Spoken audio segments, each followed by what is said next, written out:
India voice, आपकी सोच, आपकी आवाज। नमस्कार, इंडिया वॉइस में आपका स्वागत है। मैं हूं आपके साथ रचना मिश्रा और आपको बता दें कि पूरे देश में लॉकडाउन है। ऐसे में सब लोग घर पर बोर हो रहे हैं, लेकिन ऐसे में आप बोर ना हो बल्कि आपके मनोरंजन के लिए, खबरों के साथ साथ हम आपके मनोरंजन के लिए कुछ ऐसी हस्तियों से भी आपको रूबरू कराते हैं जिनके बारे में जानकर आपको न सिर्फ हैरानी होगी बल्कि मजा भी आएगा। जी हाँ, इसी के लिए आज हमारे साथ हमारे इस खास पेशकश में जुड़ रहे हैं भोजपुरी के सुपरस्टार दिनेश लाल यादव यानी निरहुआ जी, जिन्हें कि जुबली स्टार भी कहा जाता है। चलिए उनसे बातचीत करते हैं। दिनेश जी, आपका बहुत बहुत स्वागत है इंडिया वॉइस टीवी चैनल पर। दिनेश जी, सबसे पहले सवाल मैं आपसे यही जानना चाहूंगी कि लॉकडाउन है पूरे देश में, लोग घरों में कैद हैं, ऐसे में आपके फैंस भी यही जानना चाहेंगे कि आप घर पर क्या कर रहे हैं।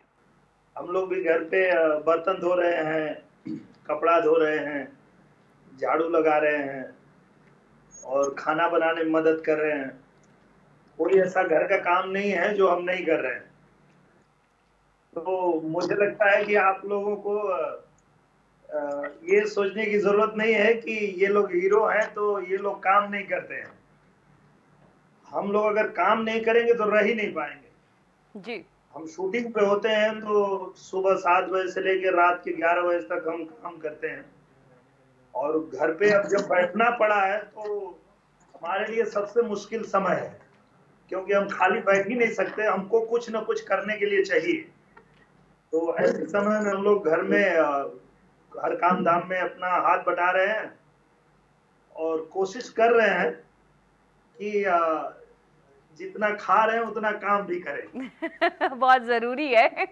और एक चीज यहाँ पर जानना चाहेंगे, खाने का जिक्र किया निरहुआ जी, जिस तरीके से खाने की अगर बात करें तो ये मैंने सुना है, पढ़ा भी है कि आप खाना बहुत अच्छा बनाते हैं। जरा ये बताइए कि इन दिनों आपने क्या कुछ स्पेशल बनाया और किस दिन बनाया और क्या बनाया, जानना चाहेंगे हम। देखिए जी, खाना मैं इसलिए बना पाता हूँ जी कि बचपन में मेरी माता जी रहती थी गांव में जी, और मेरे पिताजी हम दोनों भाइयों को लेकर के कलकत्ता में रहते थे। तो खाना बनाने की जिम्मेदारी हम ही दोनों भाइयों की होती थी। तो बचपन से ही सीख लिया खाना बनाना, तो मैं सब कुछ बना सकता हूँ। इधर एक दिन मैंने चोखा बनाया था। चोखा बहुत अच्छा बनाता हूँ मैं, और सूजी का हलवा अच्छा बनाता हूँ। रोटी बहुत गोल गोल बनाता हूँ। कभी कभी घर में कंपटीशन लग जाता है रोटी बनाने का। घर के औरतों से मैं कंपटीशन लगा लेता हूँ कि देखते हैं किसकी रोटी ज्यादा गोल होती है। अक्सर मैं ही जीतता हूँ। ये बहुत अच्छी बात है कि आप ही जीते हैं। और सबसे बड़ी बात ये, एक चीज यहाँ पर जानना चाहेंगे, बहुत ही मैं नहीं चाहूंगी कि आप बहुत लंबी चौड़ी रेसिपी बताएं, लेकिन निरहुआ फिल्में अच्छी करते हैं, गाने अच्छे गाते हैं। जैसे अगर कहें कि चोखा आपने कहा कि बहुत अच्छा बना, तो चोखा किस तरीके से बनाते हैं? निरहुआ का जो चोखा है वो किस तरीके से बनाया गया? बिल्कुल, देखिए मैं पहले तो आलू बैगन को उबाल लेता हूँ, टमाटर को थोड़ा भून लेता हूँ और उसके बाद थोड़ा सा तेल में लहसुन, मिर्ची जी, अदरक, इसको थोड़ा गरम करके और आलू बैगन टमाटर सब कुछ मिक्स करके और उसमें मैं हल्का हल्का उसको पकाता हूँ और फिर जो स्वादिष्ट बनता है, हल्का नमक डालते हैं। रहने दीजिए, मुंह में पानी आने लगा है। मैं सोच सकती हूँ, इमेजिन कर सकती हूँ कि निरहुआ का चोखा कितना टेस्टी होगा। खैर, ये बहुत अच्छी बात है कि आप बनाते हैं और घर में कंपटीशन भी होता है इस दौरान कि किस तरीके से गोल रोटी कौन बनाएगा। एक चीज और, आप बिग बॉस 6 में भी रहे हैं और लॉकडाउन है, ऐसे में क्या चीज बेहतर लग रही है, बिग बॉस या फिर लॉकडाउन? नहीं, लॉकडाउन ज्यादा अच्छा है। कैसे? क्योंकि अभी तो हमारे पास मोबाइल भी है जी, हमारे पास टीवी भी है, हम बाहर की दुनिया से कनेक्टेड है, कहाँ क्या चल रहा है वो भी हमें पता चलता है। आप लोगों से बात हो रही है। बिल्कुल। पर बिग बॉस के घर में ऐसा कुछ नहीं था। एक बार बंद हो गए तो बंद हो गए, ना कोई फोन है ना कोई मनोरंजन है, कुछ नहीं। बाकी चीजें वैसी है जैसे आजकल घर में चल रहा है भाई तुम उधर वो कैसे रख दिया, चलो उठाओ उधर से, ये सामान यहाँ थी तो यहाँ क्यों, ये जैसे आपके घर में झगड़ा चल रहा है वही बिग बॉस में चलता है। बिल्कुल, ये कहना गलत नहीं होगा कि लॉकडाउन की जो रिहर्सल है वो बिग बॉस में करवा दी गई थी, लेकिन छूट थोड़ी सी यहाँ दे दी गई है। फिलहाल एक चीज यहाँ पर मैं जानना चाहूंगी कि जिस तरीके से आप देख रहे हैं कि लोग लॉकडाउन का पालन नहीं कर रहे हैं, तेजी से संक्रमण फैलता जा रहा है और बेवजह लोग सड़कों पर निकल रहे हैं, मैं चाहूंगी कि आप उनको एक संदेश दें इंडिया वॉइस के माध्यम से, अपने ही अंदाज में, सुरीले अंदाज में।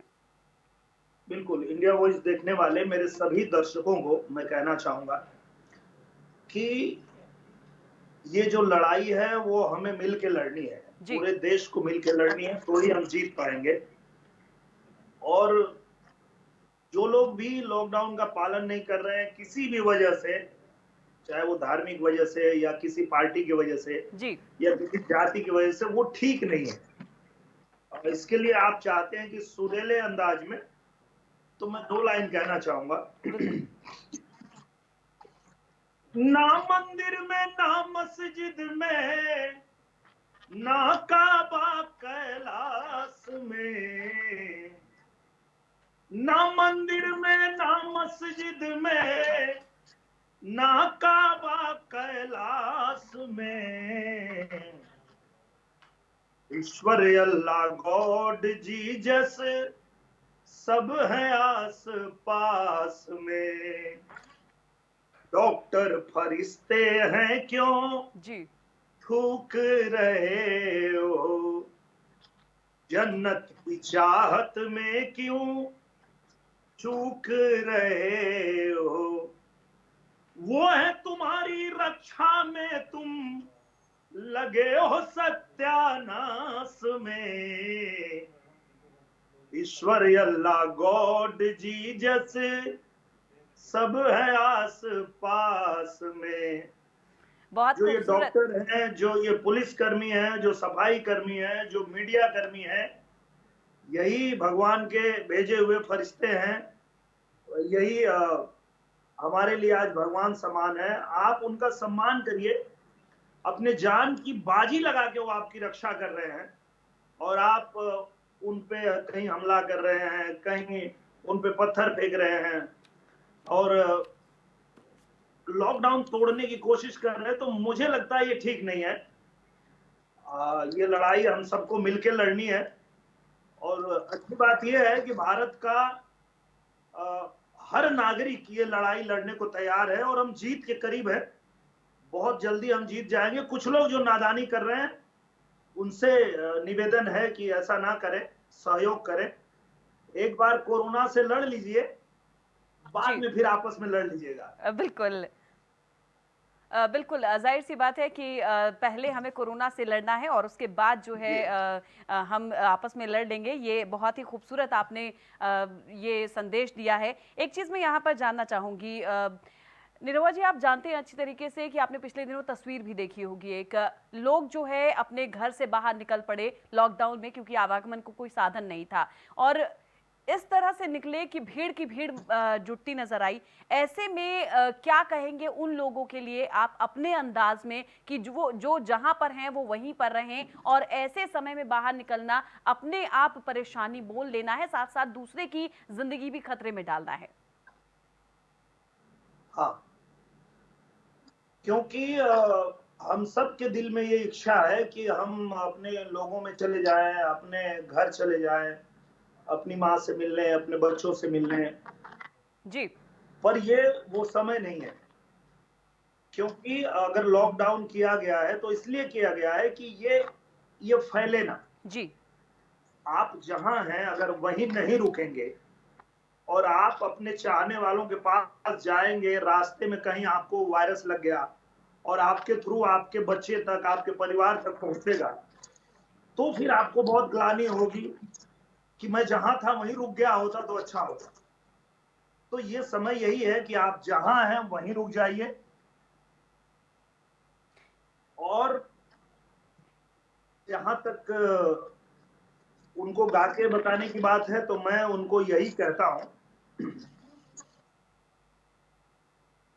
मिलल बाटे जिंदगी ता खायल है जरूरी, खाइल है जरूरी ता कमायल है जरूरी, और कमाए के खातिर कहीं जायल है जरूरी, लेकिन तीनों जरूरी से जरूरी एगो अउरी है जवन है घर परिवार। हो तो आप जहां हैं वहीं रुक जाइए। आप अगर अपने घर परिवार में जाएंगे और कहीं उन तक वायरस पहुंच जाएगा रास्ते में आपको पकड़ के, तो फिर आपको ज्यादा पश्चाताप करना पड़ेगा। तो कुछ दिनों की बात है, हम जीत के करीब हैं, आप लोग सहयोग कीजिए। और मुझे लगता है कि सारी सरकारें, केंद्र सरकार से लेके और सारी राज्य सरकारें जी हम सब के मदद के लिए उतर चुकी है। सबको राशन पहुंचाया जा रहा है, सबको मदद दी जा रही है। तो हमें लगता है कि हम सबको सहयोग करके और कोरोना से लड़ के जीतना चाहिए। बिल्कुल, हम लोगों की बात बेशक लोग ना माने, लेकिन आपके लाखों हजारों चाहने वाले हैं, करोड़ों चाहने वाले हैं, वो आपकी बात को जरूर मानेंगे, ऐसा मेरा यकीन है। एक चीज यहाँ पर, जिस तरीके से आपने कहा कि राशन दिया जा रहा है और लोग जो है मदद कर रहे हैं, और ये समय बेहद ही कठिन है, आप बहुत अच्छे से जानते हैं। जो लोग असहाय हैं, जरूरतमंद हैं, खासकर रिक्शे वालों की बात करें तो रिक्शे वालों का जिक्र मैंने यहाँ क्यों किया, इस बात को मुझे समझाने की जरूरत नहीं है, बहुत अच्छी तरीके से जानते हैं आप और जो दर्शक देख रहे हैं वो भी, क्योंकि बहुत ही नजदीक से आपने उस जिंदगी को जिया है और देखा है। तो मैं चाहूंगी कि आप उनके लिए कुछ कहें अपने ही अंदाज में, और क्योंकि ये समय से पार पाना बेहद मुश्किल है उन लोगों के लिए जिनके लिए रोज कमाना है और रोज खाना है दूसरे शहरों में जाकर। तो रिक्शे वाले खासकर किस तरीके से अपनी जिंदगी को जिए, ये आप जरूर उन्हें कहें, क्योंकि आपका असर उनके ऊपर बहुत ज्यादा है, क्योंकि वो जानते हैं कि निरहुआ एक ऐसा शख्स है जो डाउन टू अर्थ है और हमारी जिंदगी भी जी चुका है। तो जाहिर सी बात है वो हमारी बात को समझेंगे। बिल्कुल, देखिए, जो रिक्शा वाले भाई हैं वो कहते भी हैं कि तू हो रिक्शा वाला, हम हो रिक्शा वाला जी। तो मैं भी निरहुआ रिक्शा वाला हूं और मैं समझता हूं आज के समय में सबसे ज्यादा तकलीफ में वही मेरे भाई हैं। बिल्कुल, क्योंकि लॉकडाउन की वजह से कोई कहीं आ जा नहीं रहा है, तो उन्हें सवारी मिलेगी नहीं। तो मैं अपने स्तर से जितना कर सकता हूं, मैं कोशिश कर रहा हूं कि हर जगह, हर शहरों में जो मेरे रिक्शा वाले भाई हैं उन तक मदद पहुंचाया जाए। लेकिन मैं सभी लोगों से निवेदन करता हूं कि आपके आसपास कोई भी रिक्शा वाला है, कोई भी मजदूर है, गरीब है, तो आप उसकी सहायता करिए। मुश्किल समय है, सब लोग जब सहायता के लिए उतरेंगे तो ही हम जीत पाएंगे।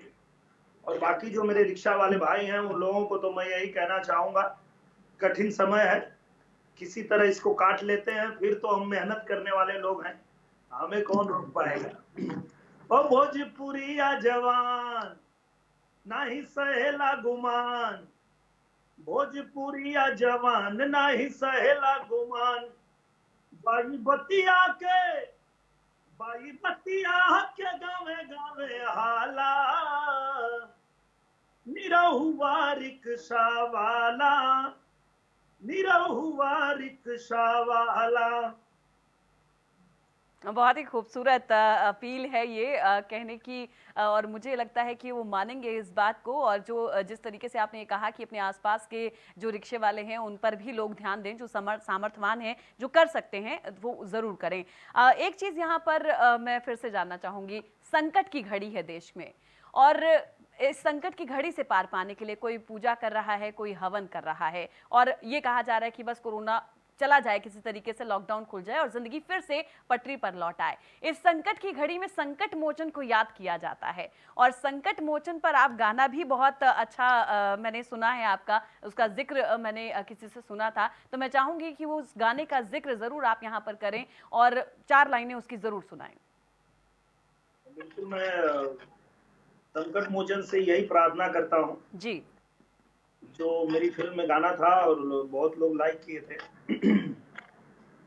बजरंग बली, बजरंग बली, कबले कोरोना के खतरा टली, बजरंग बली बजरंग बली, कबले कोरोना के खतरा टली, कबले बतावा तो हर गादा चली, कबले बतावा तो हर गादा चली, बजरंग बली, कबले कोरोना के खतरा टली। बिल्कुल, बहुत खूबसूरत है और जाहिर सी बात है कि संकट मोचन अगर संकट की घड़ी में साथ देंगे तो जाहिर सी बात है कि कोरोना का जो ये कोहरा है वो ज़रूर जल्द ही छट जाएगा। अगर बात करें निरहुआ जी, जैसे कि लोग देखते हैं, हम सेलेब्स को देख रहे हैं आजकल की जो बॉलीवुड के सेलिब्रिटीज़ हैं ज़्यादातर, वो जिम जाने के लिए बेताब हो रहे हैं क्योंकि फिटनेस एकमात्र रास्ता है जिम का। तो क्या दिनेश लाल यादव के साथ ऐसा कुछ हो रहा है, वो मिस कर रहे हैं अपने जिम को या फिर देसी तरीके से ही आजमाया जा रहा है सब कुछ?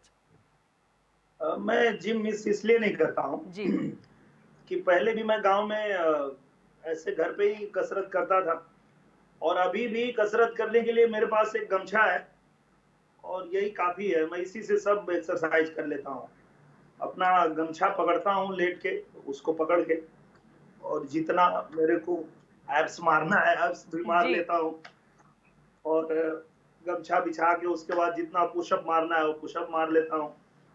तो मुझे ऐसा नहीं है कि जिम खुलेगा तो ही कसरत करेंगे, अपना गमछा अपने पास है, बाकी घर पे ही सब एक्सरसाइज कर लेते हैं। बिल्कुल, गमछे से एक बात याद आई कि प्रधानमंत्री नरेंद्र मोदी ने जब अपने संसदीय क्षेत्र के लोगों से बातचीत की तो गमछे का भी उन्होंने यहाँ पर जिक्र किया कि मास्क को लेकर क्या कुछ चल रहा है, किस तरीके से तैयारियां चल रही हैं। तो वहाँ के लोगों का साफ ये कहना था कि मास्क की जरूरत नहीं, हमारे लिए गमछा ही काफी है। काशीवासी हैं तो जाहिर सी बात है कि गमछा ही काफी है और गमछे का काफी तरह से इस्तेमाल किया जा सकता है। अगर भोजपुरी गानों की तरफ तो मैं नहीं जाऊंगी क्योंकि बहुत सारे गाने हैं रिलेटेड इससे, लेकिन फिर भी काशी की अगर बात करें तो काशी विश्वनाथ के ऊपर भी एक गाना है जिसे अगर आप गुनगुना दें तो मजा आ जाए। बिल्कुल, देखिए ना, मैं गमछे का महत्व अपनी फिल्म में बताया था जी, और उसको लोगों ने बहुत पसंद भी किया था और गमछे का वर्णन कर सकते हैं, कोई दिक्कत नहीं है जी। एक फिल्म थी मेरी निरहुआ हिंदुस्तानी। बिल्कुल। तो निरहुआ हिंदुस्तानी में लड़की शहर से आती है गांव में और उसका कहना होता है कि यहाँ बहुत गर्मी है, कभी बहुत ठंडी है, कभी बारिश है, तो ये सब कैसे कटेगा? तो लड़का बताता बस यही गमछा काफी है। कैसे बताया था वो मैं बताता हूँ आपको। जी बिल्कुल। 4 महीना गर्मी के दिनवा में चूवे पसीनवा, चूहे ना देवे पसीनवा गोरी, चूहे ना देवे पसीनवा गोरी, तो है गमछा डोलाई देव हो। 4 महीना बरखा के दिनवा, अरे भींग न देवे बदनवा गोरी, तो है गमछा उड़ाई देव हो। यूपी बिहार, जैसा प्रधानमंत्री जी ने कहा था जी, यूपी बिहार झारखंड सुन भाई, तहनी लोगन के कोनो मास्क ना चाहिए, तारा लगे बाय जवन गमछा वही के अपन मास्क बनाइला हो। ये बन गया मास्क। बहुत खूबसूरत। और जो और क्या क्या इसके इंतजाम मतलब जो इस्तेमाल किस किस तरह से किया जा सकता है वो भी आपने बता दिया है। और अमल करेंगे लोग इसे, क्योंकि गमछा है तो इस्तेमाल किया जा सकता है। और एक चीज़ यहाँ मैं आपसे ये जानना चाहूँगी, आपने निरहुआ हिंदुस्तानी का यहाँ जिक्र किया, गाना सुनाया, इसमें एक डायलॉग बहुत फेमस था, एक पार्टी के दौरान इंट्रोड्यूस कराती हैं जब आम्रपाली दुबे आपको, तो उस दौरान आप एक डायलॉग गमछे को लेकर ही कहते हैं। वो डायलॉग मैं चाहूँगी कि आप सुनाएं हमारे दर्शकों को कि कितना असर, जाहिर सी बात है कि उसका इम्पैक्ट भी पड़ेगा। हाँ, बहुत अच्छा डायलॉग था पर मुझे याद नहीं है अभी। और डायलॉग ऐसा कुछ था कि वल्लभ भाई पटेल, राष्ट्रपति से लेकर के सरदार वल्लभ भाई पटेल से लेकर के जितने भी महापुरुष हुए जी, वो गमछा वालों के घर में पैदा हुए थे, शहरी बानरों के यहाँ नहीं, ऐसा कुछ तो था। बिल्कुल बिल्कुल बहुत ही फेमस डायलॉग था और मैंने स्पेशली इसे सुना भी। और एक चीज और, भोजपुरी का कौन सा गाना आपको सबसे ज्यादा पसंद है? खुद का गाया भी हो सकता है या किसी और का गाया भी हो सकता है। मुझे भोजपुरी में बहुत सारे गाना पसंद है। मैं जी, पवन सिंह जी को बहुत सुनता हूँ, मैं कल्पना जी को सुनता हूँ, मैं आलोक जी को सुनता हूँ मैं उदित नारायण जी को सुनता हूँ। तो मुझे बहुत सारे गाना अच्छे हैं और पसंद हैं। एक गाना है उदित जी का जो मैं बहुत पसंद करता हूँ जी, हालांकि मैं उनके तरह गा तो नहीं पाऊंगा जी, क्योंकि वो बहुत ही अच्छा गाते हैं फिर भी मैं ट्राई करता हूँ।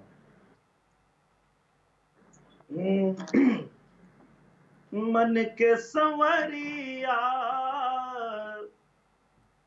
बन गई लू तू,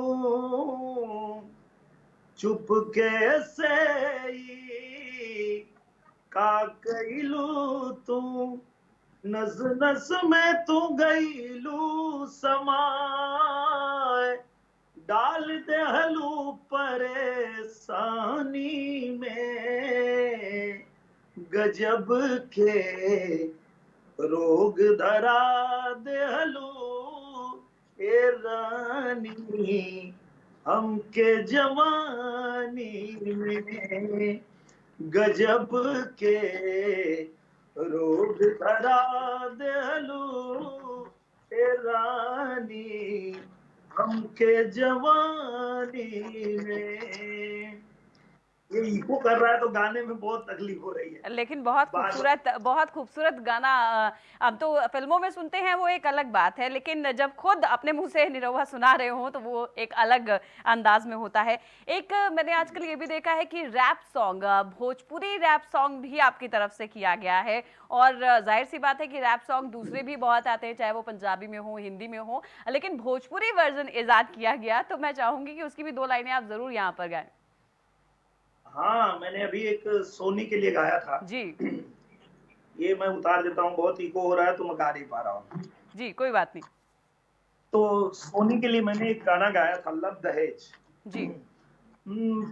पापा तुम्हारे कुछ लेन देन किए नहीं, टीवी फ्रिज सोफा सेट भी तो दिए नहीं, ओ दिलवाई दाना रानी कुछ नगद पैसा, लब किए हो तो दहेज कैसा राजा, लब किए हो तो दहेज कैसा, लब किए हो तो दहेज कैसा राजा, लब किए हो तो दहेज कैसा। ये गाना था। बिल्कुल, बहुत खूबसूरत गाना है, और पूरा तो नहीं सुना था मैंने, लेकिन हाँ अब जरूर सुन लूंगी और उन लोगों के लिए भी संदेश कि अगर लव किया है तो दहेज किस बात का, जो कि लव करने के बाद भी दहेज की मंशा रखते हैं, ये एक साफ संदेश भी कहीं ना कहीं से दिया जाता है। एक बात और कहना चाहूंगी कि आज कि अगर हालात देखे जाए, पूरे भारत की अगर बात की जाए, दूसरे देशों की तुलना में भारत में काफ़ी जो है मरीजों की संख्या भी कम है और काफ़ी हद तक काबू पाने की कोशिश लगातार जारी है। अगर बात करें अमेरिका, इटली, स्पेन, ये सबसे ज़्यादा यहाँ पर मौतें भी हुई, संक्रमितों की संख्या भी बढ़ी। भारत में प्रधानमंत्री की जिस तरीके से उन्होंने कदम उठाए कोरोना वायरस से लड़ने के लिए, तो कैसे आप उनका धन्यवाद करना चाहेंगे प्रधानमंत्री नरेंद्र मोदी का अपने अंदाज में? मैं बहुत बहुत धन्यवाद देता हूँ प्रधानमंत्री जी को, और हम लोग बहुत लकी हैं कि हमारे प्रधानमंत्री इतने सूझबूझ वाले हैं जी, जिन्होंने बहुत समय से लॉकडाउन करके और हम लोगों को बचा लिया। नहीं तो मुझे ये कहने में कोई दिक्कत नहीं है कि अगर ऐसे लोगों की सरकार होती जी, या ऐसा कोई प्रधानमंत्री होता जो तुष्टीकरण की राजनीति कर रहा होता, तो ये पूरा देश ही खत्म हो गया होता। जी, क्योंकि वो ये सोचने में लगा रहता कि ये नाराज हो जाएंगे, वो नाराज हो जाएंगे, और ऐसे में पता चलता पूरा देश ही खत्म। बिल्कुल। पर उन्होंने कठोरता से लॉकडाउन किया और ये सोचे बगैर कि कितना लोग मुझे क्या कहेंगे या इकोनॉमी क्या होगी, वो बाद में देखा जाएगा। जी, पहले देश को बचाना जरूरी है। तो इस बात के लिए मैं बहुत धन्यवाद देता हूं प्रधानमंत्री जी को, और जो लोग इसका पालन कर रहे हैं उनको भी बहुत बहुत धन्यवाद।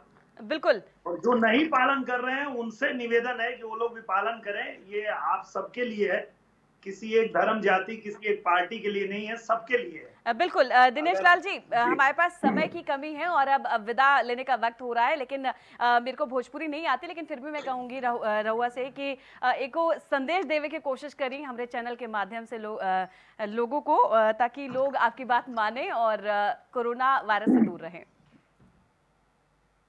चलिए चलते चलते मैं 2 लाइन बिल्कुल कहता हूं जी, शायद लोग मेरी बात को मान लें। बिल्कुल। कि नियम संयम जरूरी है, नियम संयम जरूरी है, नियम को हम न तोड़ेंगे। नियम संयम जरूरी है, नियम को हम न तोड़ेंगे, नियम को हम न तोड़ेंगे। कोरोना लड़के इंडिया से, कोरोना लड़के इंडिया से भगा कर तुझको छोड़ेंगे। कोरोना लड़के इंडिया से भगा कर तुझको छोड़ेंगे। जी, बहुत खूबसूरत। और इसी के साथ आपका बहुत बहुत शुक्रिया हमारे साथ जुड़ने के लिए और बातचीत करने के लिए और हमारे दर्शकों को और अपने फैंस को संदेश देने के लिए आपका बहुत बहुत शुक्रिया। तो दोस्तों, ये थे दिनेश लाल यादव निरहुआ, जो कि भोजपुरी के जाने माने स्टार हैं और जुबली स्टार भी कहा जाता है। इसी के साथ इस खास पेशकश में इतना ही। लगातार खबरों के लिए देखते रहिए इंडिया वॉइस। नमस्कार।